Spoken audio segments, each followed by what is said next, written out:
చేసే పనులన్నీ ఎలా ఉంటాయి. అసలు ఏం జరిగిందంటే మన నాటేసిన కైలన్నీ ఒక 10 రోజుల నుంచి ఎల్లవలో స్విమ్మింగ్ చేస్తున్నాయి. ఇంకోటి ఎల్లవలో స్విమ్మింగ్ చేసిన మొక్కలన్నీ నీరసపడిపోయినాయి. మెడిసిన్ ఇద్దాం చెవులోకి వెళ్తున్నాం. నాకు అర్థం కాలేదు సార్. ఇంకా మన ముందుగా ఎన్ని కావాలని చెప్పి నీళ్ళు అవి పోస్తున్నాడు బకెట్లో. మనం మందులో అవి కలిపి వీడియో తీస్తుంటే మన నన్ను చూసి మారువా ఇంకా నీళ్ళు పోసిన బిందె అన్ని ట్యాంకీకి పోసేసి ఇంకా మన ట్యాంకీ ఎత్తేసి డ్యూటీ ఎక్కేసి ముందే అవి కొడుతున్నాడు కైకి. ఒక గంటలో ఒక 2.5 ఎకరాలు కొట్టేసాడు మన అటు నుంచి అటు దాకా. ఇంకొంచెంసేపు అరగంటలు రెస్ట్ తీసుకుంటే సర్లే అన్నాను. కడు తిరిగి ట్యాంకీ నాకు లేపాడు. దుష్ట సోదరా, ఎంత పని చేసినావురా.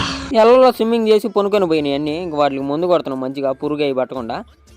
కొడుతుంటే వాసిపోతుంది. ఇదే లాస్ట్ ట్యాంకి. కాళ్ళు చేతులు వణకతున్నాయి.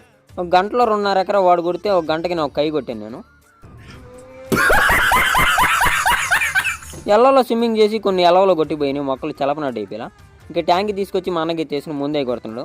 ఇదే లాస్ట్ కై అయిపోవచ్చింది ట్యాంకీతో సహా. ఏదో బిల్డప్ నువ్వు కొట్టినలాగా అంటున్నాడు మా అన్న.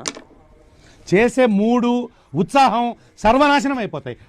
డ్యూటీ అయిపోయి ఇంటికి వెళ్ళిపోతున్నాం. అలా లైక్ కొట్టి ఫాలో పడింది.